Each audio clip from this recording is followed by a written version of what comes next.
mistake. And in fact, it was an egregious mistake. So, Tom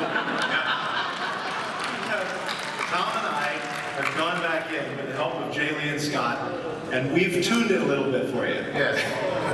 Oh my gosh. But because, yeah, this is why I love interaction with fans, because you think you've covered everything, and when you're doing 1,000 jobs all day, and you're trying to juggle 1,000 balls, you miss things that sometimes are right under your nose. That is one of those things. We have gone back in and tweaked it, and it's thanks to the fans and their vigilance, and please keep it up, we love it. Now, my question on behalf of me and my fellow science teachers, will the egg salad sandwich come back? You see how mad John was? And that's what Gordon wanted to do, put I a think damn again, sandwich. whether it did or it didn't, would you really want me to tell you? Yeah. Oh, of course you wouldn't. You're right. Is there another? Oh, we have another question. Okay, I was just wondering, was there a specific inspiration or thought process when coming up with the name of the ship, the Orville?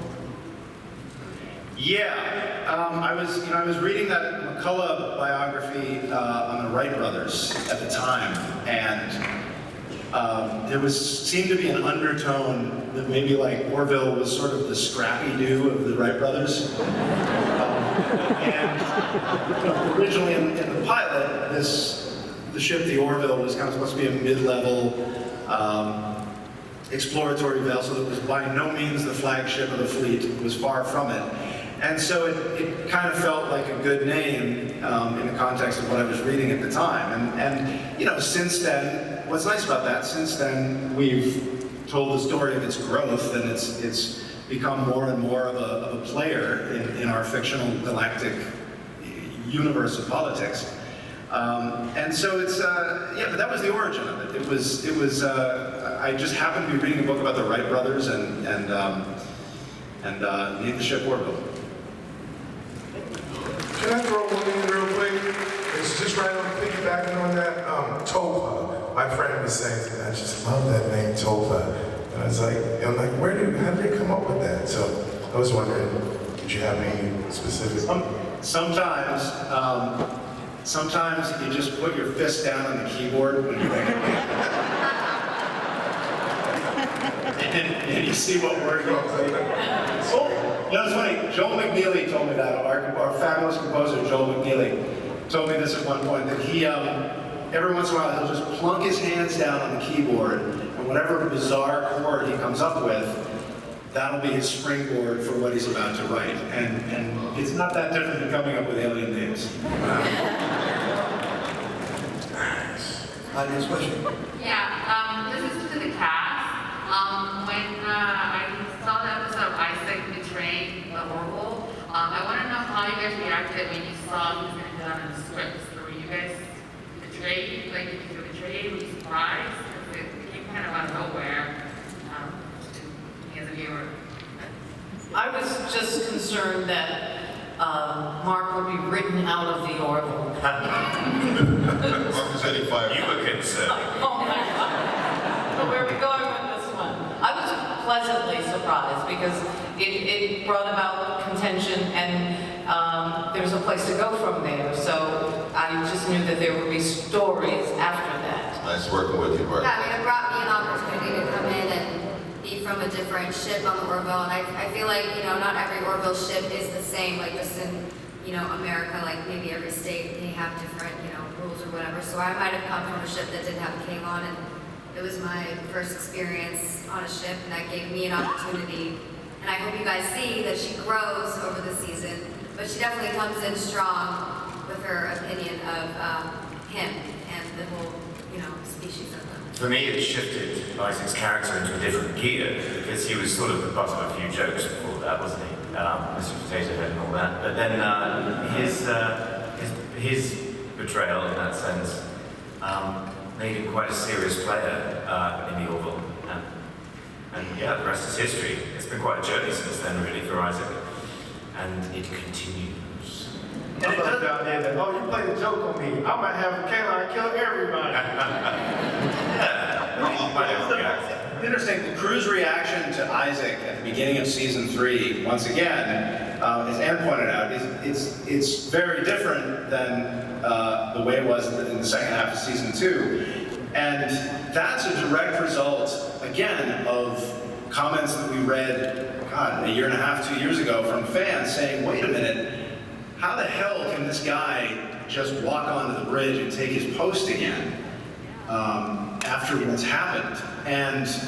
And the real reason was that we were kind of staying away from it because we'd written all the scripts. We didn't know if you guys were going to like the two-parter or not, and it turns out we did. So we were like, shit, we don't have anything. So we built that into season 3, and that manifests itself more than anything from Charlie is that this attitude of, well, yeah, there were no consequences. Yes, he did save the ship at the end, but at the same time, he was and they were fixed in the first place. So it's complicated. Before we actually get to the next question, just real quick, Seth, what can you actually tease everyone about the next episodes that have yet to air? Have you heard the bloody word I've said?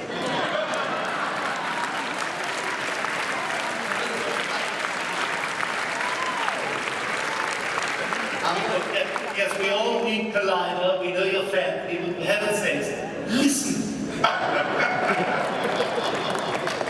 There is a nice shape to the season, and we all I can say is we'll be very creatively satisfied by the end. By the Will end. there be duty? There'll be lots of duty. We have another fan question. I think this might be the last fan question, but we'll see. Hello, this question is for Penny. You've been traveling through space for a long time. Between Isaac, or Yaphet, or Captain Sisko from Deep Space Nine, who's your favorite boyfriend and your worst boyfriend?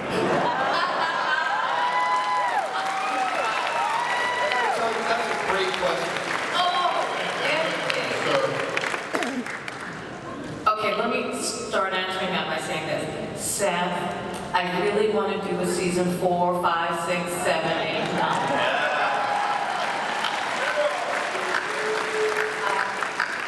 And although I love the actor behind this wonderful character, the least, gosh, that's a horrible word.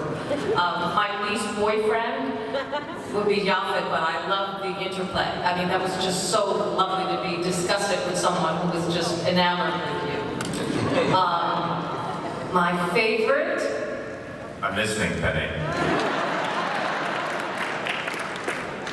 He used to be the Hawk. And my God, the chemistry that I had with Avery Brooks, you all know I had to hide in my dressing room because I feared I would definitely have an affair and I would not be married. So it's Avery Brooks. It's Sisko.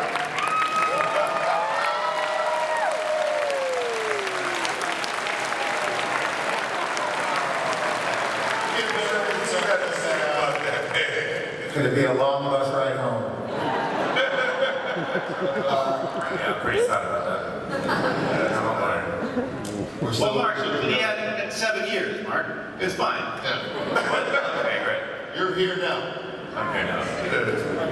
Yeah. Forever. Seth, I actually think there is some news about where the Orville might be going, or might be able to be watched. Some news you might want to share.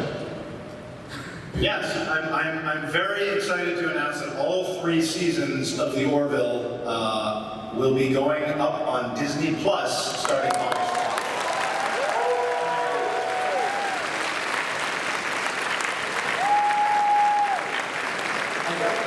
We're basically out of time, but I have to ask this as a fan of the show and for everyone in this room. Have you guys talked about doing more episodes? What can you say about this? Yeah, when we going back to work, Seth?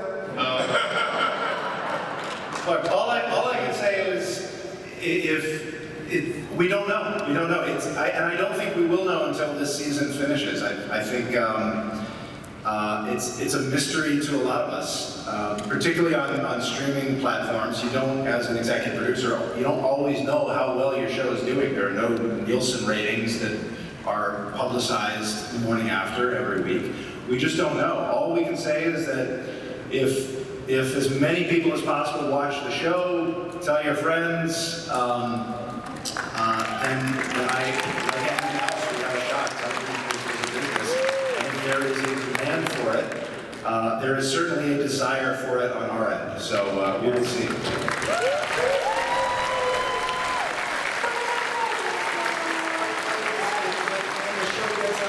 That's a huge audience. So please, everyone in the room, I'm saying this just as a fan who wants more episodes, please recommend it and mention it will be on Disney Plus as well. Get more people to watch, because I really do want you guys making more episodes. Right, Congressman? But